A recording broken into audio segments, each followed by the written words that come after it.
누가복음 24장은 예수님이 이미 부활하고 난 다음일까요? 아니면 그 전일까요? 다음이시죠. 예수님은 이미 죽으시고 3일 만에 부활하셨습니다. 이미 무덤은 비었다라고 표현해요. 그리고 예수님을 기다렸던 여인들과 예수님의 제자들이 가서 봤는데 무덤이 역시 비었습니다. 그래서 사람들이 야, 예수님 예전에 죽기 전에 3일 만에 부활한다더니 진짠가? 라고 하는 생각을 하기 시작했죠. 그게 오늘 본문 누가복음 24장 7절부터 11절입니다. 우리 함께 읽어보도록 하겠습니다. 이르시기를 인자가 죄인의 손에 넘겨져 제3일에 다시 살아나야 하리라 하셨느니라 한데, 그들이 예수의 말씀을 기억하고 무덤에서 돌아가 이 모든 것을 11 사도와 다른 모든 이에게 알리니 사도들은 그들이 말한 허탄한 듯이 들려 믿지 아니하나. 무슨 말이냐면 여성들이 무덤 근처에 있어서 예수님의 시체를 보려고 갔는데 무덤은 열려있고 천사가 나와서 예수님이 이미 부활하셨다라고 얘기한 겁니다. 그래서 예수님과 생전에 가장 많은 시간을 보냈던 12명의 제자들을 이제는 사도가 된 그들한테 가서 찾아간 겁니다. 예수님이 예전에 죽기 전에 3일 만에 부활하신다더니 진짠가 봐 라고 예수님의 12제자한테 가서 물었더니 제자들이 뭐라고 합니까? 안 믿습니다. 안 믿어요. 말씀은 기억났는데 믿지 않고 있는 제자들의 모습을 보고 있죠. 근데 이 소식을 들은 12명의 제자, 이 핵심 코어 멤버 말고 조금 더 많은 제자들 중에 2명이 오늘 본문에 나오는 엠마오로 다시 리턴하고 있는 제자들이었습니다. 그들도 역시 예수님이 부활하셨다는 것을 알지만 믿지를 못하는 거예요. 여러분, 오늘날에 여기 부활절 모르시는 분 계십니까? 미국인들 만나면 오늘 뭐라고 인사해요? 해피 이스터예요. 그렇죠? 엘리베이터에 만나도 모르는 사람인데 교회 안 다녀도 해피 이스터라고 얘기합니다. 그러니까 예수님이 부활하셨다라는 이 인포메이션을 모르는 사람이 미국에는 많지는 않습니다. 심지어 여기 교회 난생 처음 나온 사람도 예수님이 부활하셨다라는 이 정보는 알고 있다는 거예요. 근데 문제는 뭐냐? 예수님의 제자들이나 오늘 다시 자기의 고향으로 돌아가는 이 2 제자들처럼 믿어지지가 않는 겁니다. 교회에 다녀도 안 믿어지는 거예요. 예수님의 아무리 공부를 많이 해도 믿어지지 않는 상태. 그러면 성경은 왜 이들에게 믿어지지 않는다라는 이유를 나타냈을까? 우리 누가복음 24장 오늘 본문에 13절부터 16절까지 이유에 대해서 이야기를 합니다. 우리 함께 또 읽어보도록 하겠습니다. 그날에 그들 중 2이 예루살렘에서 25리 되는 엠마오라 하는 마을로 가면서 이 모든 된 일을 그들이 서로 이야기하며 문의할 때에 가까이 이르러 그들과 동행하시나 그들의 눈이 가려져서 그인 줄 알아보지 못하거늘. 지금 어떤 사건이냐면 이제 실망한 거예요. 예수님의 12제자 말고 다른 제자들 중에 2명인 이 사람이 이제 소문을 듣고 실망해서 우리 이제 끝났다. 예수님 살아생전에 부활한다고 하시더니 제자들도 못 믿으니까 다 못 믿고 있는 상태가 된 겁니다. 그래서 다시 집으로 돌아갔는데 15절에 보니까 예수님이 그들이 돌아가는 길에 같이 옆에서 걷고 있다는 거예요. 그런데 같이 옆에서 걷고 있으면 여러분들이 상상을 해보세요. 저희 여기 우리 교회 성도님들이 많이 계신데 여러분들이 길을 가고 있다가 말도 안 하고 제가 옆에서 걷고 있으면 못 알아보겠습니까? 당연히 알아보죠. 그런데 3년을 넘게 동고동락했었던 그 예수님이 같이 가는데 못 알아본대요. 왜 그랬냐면 성경이 이렇게 표현하죠. 그들의 눈이 가려져서 그인 줄 알아보지 못하거늘. 저는 이 말씀을 보면서 이게 참 굉장히 제 눈에 다가왔어요. 그들의 눈이 가려져서. 분명히 제가 오늘날에 느낄 때에는 예전처럼 책 한 권 구하기도 어렵고 종이가 귀한 시대가 아니라 바닥에 깔려있는 게 종이고 어디 가다가 길 가다가 받아보면 성경책이고 이런 시대에 우리가 살고 있다는 거예요. 분명히 예수님의 부활은 지금 쇼핑 여러분 뭐 아마존이나 막 이런 데 들어가면은 세일을 해요. 무슨 세일입니까? 이스터 세일을 해요. 네. 모를 리가 없습니다. 우리가 이 부활을 모를 리가 없어요.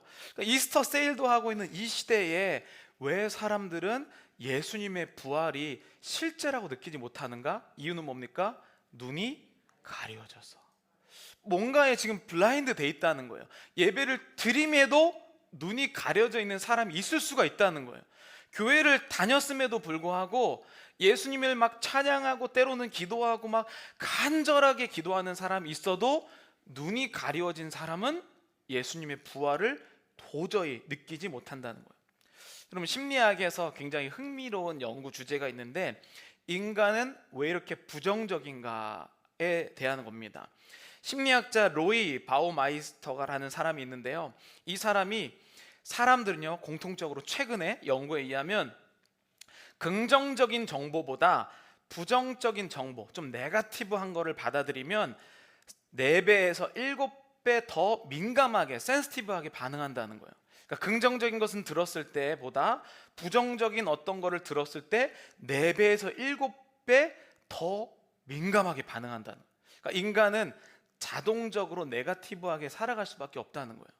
근데 여러분 생각해 보면 인간은 왜 이렇게 부정적일 수밖에 없는가라는 생각을 하게 돼요.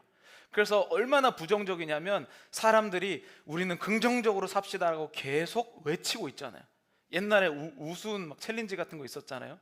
거울 보면서 나는 긍정적이다 막 이렇게 외치는 사람들이 있었어요. 그렇죠? 그 정도로 우리는 자동적으로 부정적인 존재들이라는 거예요. 왜 인간은 자동적으로 부정적인 존재였을까요? 한번 우리가 정말 옛날로 돌아가 보시죠. 옛날에 수렵 채취했을 때 과일 따먹고 살고, 인간이 정말 원시적으로 돌아갔을 때 인간이 자기 자신을 셀프 프로텍트, 자기 자신을 보호하기 위해서는요 부정적이지 않으면 죽을 수밖에 없었어요. 자다가 부시럭 소리 났는데 그걸 듣고 괜찮을 거야 라고 하면 동물에게 물려 죽는 거예요. 부스럭 소리가 나면 네거티브하게 생각해야지 한번 순찰하고 와서 페트롤 하고 나서 안전하구나 하고 자야 되는 겁니다. 그러니까 인간은 자기가 자기의 삶을 책임질 때는 부정적일 수밖에 없다는 거예요. 저 사람이 믿을 만한 사람인가? 아닐 거야. 한 번 더 의심해 보자. 이래야지 안전한 인생을 살 수 있다는 거죠. 근데 성경은 왜 인간이 이렇게 네거티브하게 살게 됐냐라고 물어보면 하나님과 멀어지기 시작했을 때부터 인간은 자기 자신을 책임지고 부정적으로 살 수밖에 없었다는 거예요. 문제는 여러분 오늘날에는 다 집이 있잖아요. 그렇죠? 물론 집이 없는 사람들도 LA는 굉장히 많지만 대부분 안전하게 보호된 장소에서 잠을 잡니다. 그럼에도 불구하고 잠을 못 잔다는 거예요. 예전에 수렵 채취로 살았던 시대는 벽이 없어서 불안해서 그들이 부정적으로 살 수밖에 없었는데 이제는 그런 시대가 아님에도 불구하고 인간은 부정적으로 네거티브하게 살아갑니다. 왜냐하면 우리가 하나님으로부터 블라인드, 눈이 가리워졌기 때문이에요. 인간이 하나님 믿는 사람들도, 부활의 소식을 들은 사람들도, 교회에 심지어 다니는 사람들도요 눈이 가려진 사람은 벽이 튼튼한 집에 자면서도 괴로워합니다. 그게 인간의 본질이에요. 왜냐하면 하나님으로부터 눈이 가려졌기 때문에. 오늘 본문을 읽으면서 왜 사람들은 부활절을 계란 먹는 날이나 아니면 뭐 미국에서는 뭐 토끼 뭐 이런 날로 여기게 됐을까? 그들에게 부활절이 실제가 아니기 때문이에요. 실제 정말 부활이 나를 위한 거라면 여러분들의 인생이 오늘 예배 이후로부터 달라지는 역사가 일어나길 축복합니다. 이유가 뭐라고요? 눈이 가려워져서. 그러면 성경에서는 이 눈이 어떻게 이 블라인드 된 걸 다시 벗겨낼까에 대해서도 성경은 얘기하고 있다는 거예요. 제가 이런 생각인데 왜 우리는 맨날 알면서도 똑같은 실수를 반복할까? 이런 생각이 들잖아요. 요즘 제가 살이 다시 쪄갖고 와이프한테 우리 이 식단 관리하자. 그리고 맛있는 음식이 나오면 뭐라고 합니까? 내일부터 이렇게 항상 얘기하시잖아요. 여러분들도 하시잖아요, 그렇죠? 맨날 식단 관리한다고 해놓고 이게 건강에 좋다 이거 모르는 사람이 없어요, 그죠? 그런데 맛있는 음식 앞에서 다이어트는 내일부터라고 얘기한다는 거예요.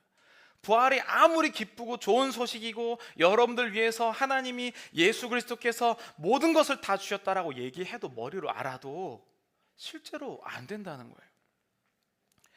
그래서 사람은요, 다른 존재가, 나 말고 다른 사람이 이것에 대해서 이야기를 해줘야만 하는 거예요.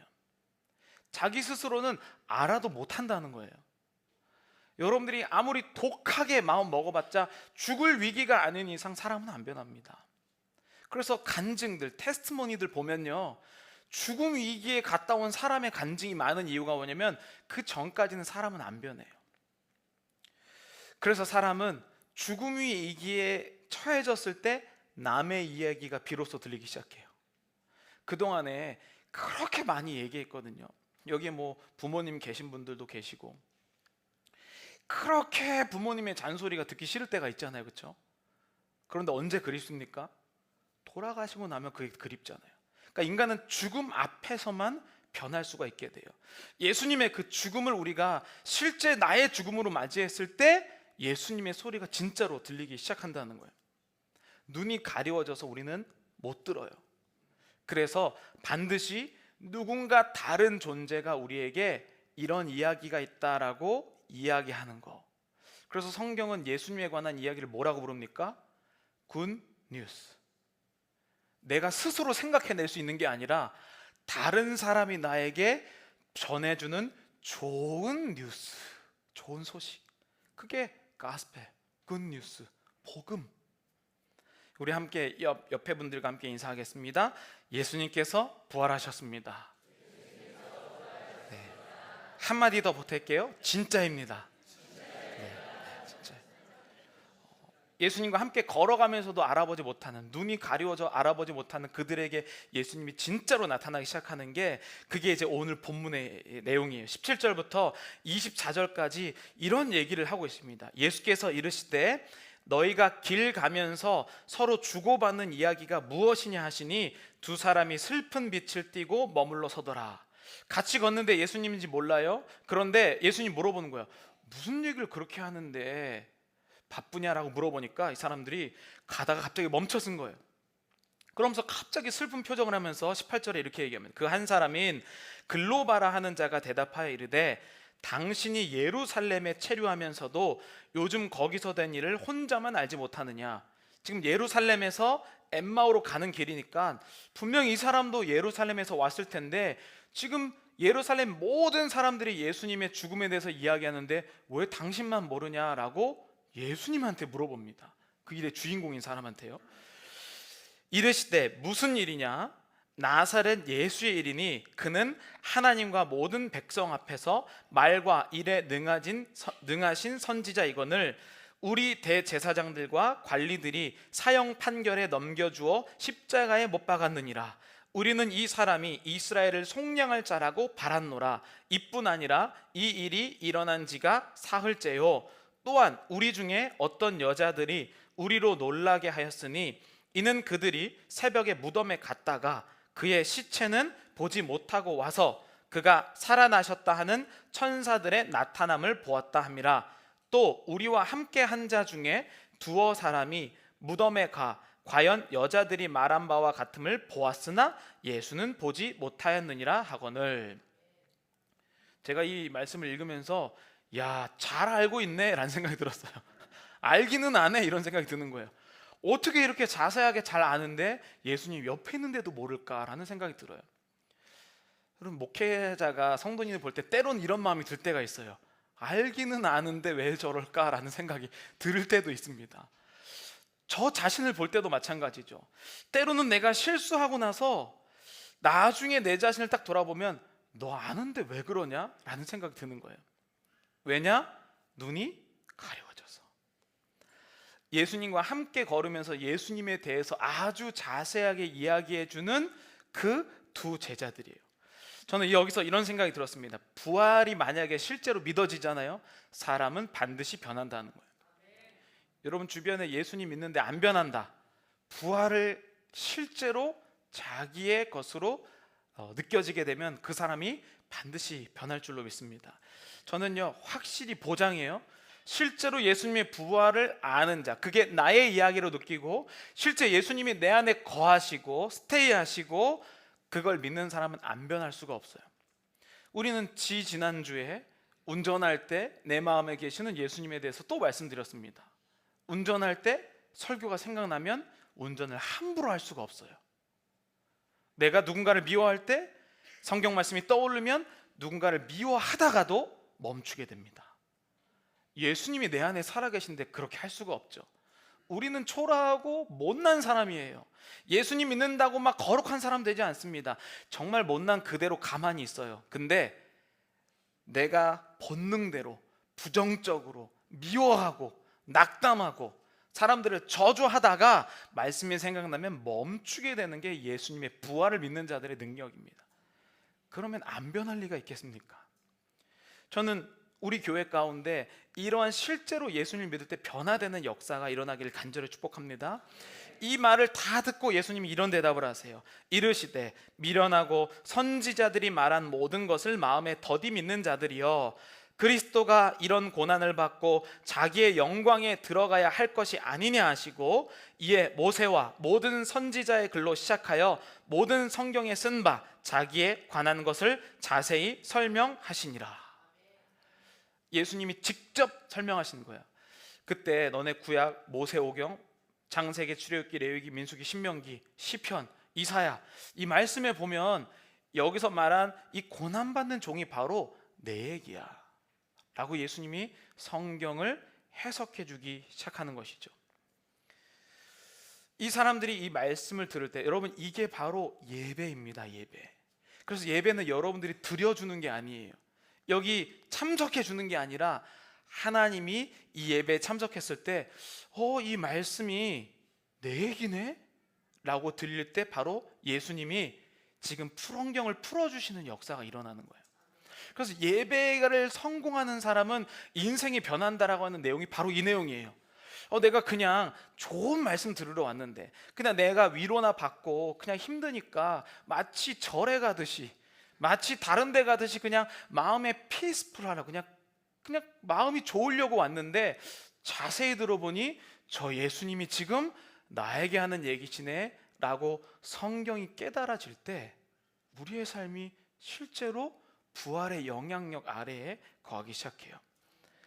그래서 쭉 계속해서 이야기를 하고 가시다가 이런 일이 일어납니다. 28절부터 보면 그들이 가는 마을에 가까이 가매, 이제 목적지에 가까이 가매 예수께서는 원래는 이들과 함께 하지 않고 다른 데로 가시려고 했는데 그들이 강권하여 이르되 예수님 우리와 좀 함께 해달라고, 우리와 함께 유하사이다, 때가 저물어 가고 날이 이미 기울었나이다 하니 이에 그들과 함께 유하러 들어가시니라. 여러분 이 말씀이 왜 중요하냐면 예수님이 다른 길로 가시더라도 예수님이 다른 계획이 있으시더라도 여러분이 예수님께 기도할 때 예수님이 여러분들을 통하여서 그 마음을 바꾸시기도 한다는 거예요.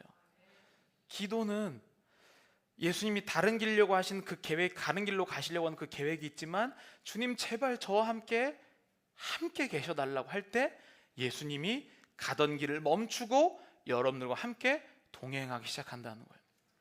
그러니까 구해야 되는 겁니다. 그래서 저희 교회는요 좀 새로운 사람이 놀랄 수도 있는데 예배가 끝나면 설교 끝나고 찬양을 하면 무조건 주님을 크게 불러요. 여러분 집에서 이렇게 기도해 보죠. 주여 이렇게 집에서 기도하잖아요. 그럼 일단 집에 있는 사람들이 약간 제정신이 아니라고 생각해요 나를. 그리고 이웃에서 신고가 들어오고 이러잖아요. 교회 아니면 주여라고 외칠 곳이 없어요. 그리고 내가 뭘 기도해야 될지 모릅니다. 그러니까 기도를 할 줄 모르는 사람은 그냥 냅다 주여라고 부르면 그게 오늘 29절의 역사예요. 주님이 어디로 가시려고 하다가 내가 너와 함께 하기를 원한다 라고 표현하신, 그게 기도의 힘입니다. 그리고 예수님이 그 집에 같이 들어가신 다음에 30절 우리 함께 읽어보도록 하겠습니다. 그들과 함께 음식 잡수실 때에 떡을 가지고 축사하시고 떼어 그들에게 주시니. 여러분이 30절 잠깐 띄워보시면 어서 많이 본 이야기입니다. 교회에서 많이 해요. 우리 금요일 날도 했습니다. 홀리 커뮤니언, 성찬식. 예수님은 십자가에 달려 돌아가시기 전에 12 제자들과 함께 이 성찬식을 하셨잖아요. 발을 씻기시고 그 다음에 떡을 떼고 포도주를 나누면서 이것은 내 몸이라 내 살이라 그리고 내 피라 라고 얘기하셨어요. 그것을 부활하시고 난 다음에 이 2명의 제자들에게 하신 거예요. 이걸 하고 어떤 일이 일어났는지 31절 우리 함께 크게 읽어보겠습니다. 그들의 눈이 밝아져 그인 줄 알아보더니 예수는 그들에게 보이지 아니하시는지라. 아멘. 가려웠던 눈이 언제 밝아졌습니까? 예수님의 성찬식에 참여하고 예수님의 몸과 피가 그들에게 들어왔을 때. 이게 성전인 우리의 몸이에요. 예수님이 진짜 내 마음에 들어왔을 때 그때 가려진 눈이 다 밝아지기 시작했습니다. 여러분, 인간은요 원래 창세기에 보면 죄라고 표현하잖아요. 인간이 처음에 하나님은 이 땅 가운데 우리에게 고난과 아픔이 없는 세상을 만들어 주셨어요. 인간은 애써 수고하지 않아도 살 수 있는 에덴 동산을 만들어 주셨습니다. 그런데 인간이 어느 날 하나님이랑 함께 있는 걸 싫어하기 시작해요. 자기가 자기의 힘으로 인생을 책임지려고 살기 시작합니다. 그때 어떤 일이 일어났냐면 창세기 3장 7절에 이런 일이 일어났어요. 함께 읽겠습니다. 이에 그들의 눈이 밝아져 자기들의 벗은 줄 알고 무화과 나무 잎을 엮어 치마로 삼았더라. 여러분, 이 사건이 어떤 사건이냐면 하나님을 싫어하고 하나님의 명령을 거부하자마자 눈이 밝아졌는데 어디에 눈이 밝아졌냐면 죄의 눈이 밝아지기 시작한 거예요. 이때부터 하나님이 자기랑 옆에 있어도 예수님의 옆에 있어도 못 알아봅니다. 그게 우리 인간이 가지고 있는 왜 부정적인가의 이유예요. 인간은 원래 부정적이지 않았어요. 하나님이랑 속성이 같은데 하나님처럼 그렇게 기쁨 존재로 살았는데 죄가 들어왔을 때 걱정해야만 살 수 있고 부스럭거리면 나가서 밤새 한숨 못 자고 올해 비가 안 내리면은 과일이 열리도록 농사가 잘 되도록 걱정하느라 한숨 이루지 못하고 여러분들 인생 똑같지 않습니까? 지금 몇 천 년이 지나도 인간은 일하지 않으면 걱정하고 누가 나를 인정해주지 못하면 또 걱정하고 부정적으로 살 수밖에 없는 죄의 눈이 밝아진 우리들에게 예수님의 부활을 맛보았을 때에 그들의 눈이 예수님께 밝아지기 시작했습니다. 그게 부활주일이에요. 여러분, 그게 왜 어떤 일이 때문에 이루어집니까? 예수님이 그들의 몸 안에 들어오셨을 때. 예수님이 교회에 계시는 것이 아니라 저 하늘에 계신 것이 아니라 죽으시고 부활하셔서 새로운 몸이 되신 그 예수가 지금 내 안에 계실 때 우리의 삶이 변하기 시작합니다. 여러분, 그들의 삶은 여기서 끝나지 않았습니다. 그들은 예수님이 보이지 아니하시는구나라고 하고 난 다음에 서로 이렇게 얘기합니다. 우리 함께 읽어보도록 하겠습니다. 32절입니다. 그들이 서로 말하되 길에서 우리에게 말씀하시고 우리에게 성경을 풀어주실 때에 우리 속에서 마음이 뜨겁지 아니하더냐 하고 곧 그때로 일어나 예루살렘에 돌아가 보니 11 제자 및 그들과 함께한 자들이 모여 있어 말하기를 주께서 과연 살아나시고 시몬에게 보이셨다 하는지라. 아멘. 그전에는 들었습니다. 근데 안 믿었어요. 근데 예수님이 말씀을 풀어주시고 성찬식을 해서 예수님이 그 몸에 들어오셨을 때 이들이 갑자기 변해요. 그냥 정보만 알고 있었던 예수님 부활하셨대, 근데 믿을 수는 없어, 여기에서 갑자기 가갖고 사람들한테 예수님 부활하셨습니다 라고 선포하기 시작한 거예요. 그들의 눈이 밝아졌기 때문에. 저는 오늘 예배에 참석한 모든 여러분들의 마음 가운데 가리워졌던 것이 밝아지는 역사가 있기를 간절히 축복합니다. 여러분, 같은 간판이어도 아멘에서 라멘으로 보였던 것처럼 여러분들의 인생에 이 예수님의 부활이 실제로 여러분들의 이야기가 되기를 원합니다.